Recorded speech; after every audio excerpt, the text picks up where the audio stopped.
Kээ биркилер айтат. Негедир ушу жүрөгүм сыгыла берет. Кайсы бир жакшы күчтүү молдо болсо дейт. Анан элде азыр бир сөз бар. Күчтүү касидачы болсо дейт да. Касиданы Кур'андан өйдө көрүшөт. Касида деген ал дастан ал. Ал жөн эле инсандын сөзү. Аллахтын сөзү касидадан жогору турат. Кээ биркилер касиданы касидачы молдо экен сууну тескери айлап. Суу эч качан тескери аккан эмес, акпайт дагы. Анан кээ бир ушул инсандар бар да. Күчтүү молдо болсо, күчтүү касидачы болсо, бир өзүмдү ушу окутуп алсам, ушу жүрөгүм кысылып атат. Көңүм кирдип атат. Негедир ушу заманым тарып атат. Батпай атам.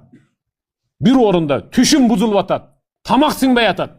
Жүрөк кирдип атат. Эч нерсе жакпай атат дейт. Ага менеке дары. Катып калган, карарып калган, сыгылып аткан жүрөккө эң мыкты дары ал жетимди кепилдикке алуу.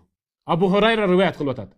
Bir kişi Peygamberimiz Muhammed sallallahu aleyhi ve sellem'ga yüreğinin sıkılıp atkandan, gönlünün kirdep, dünyasının tarıp atkandan arızdanıp geldi Peygamberimizge. Ya Resulallah men kıynalıp atam.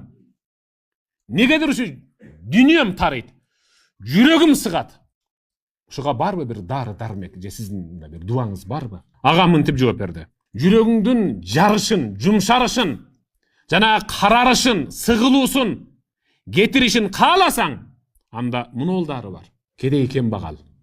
Jesirge tamak ber, jetimdin başın barıp sıla. Alardın kursagın toygoz üçün жылкыны жыра tartıp soyu şart emez. Özüңüz jegen tamaktan ele bölüşüp koyuu menen kursagı toyup atat.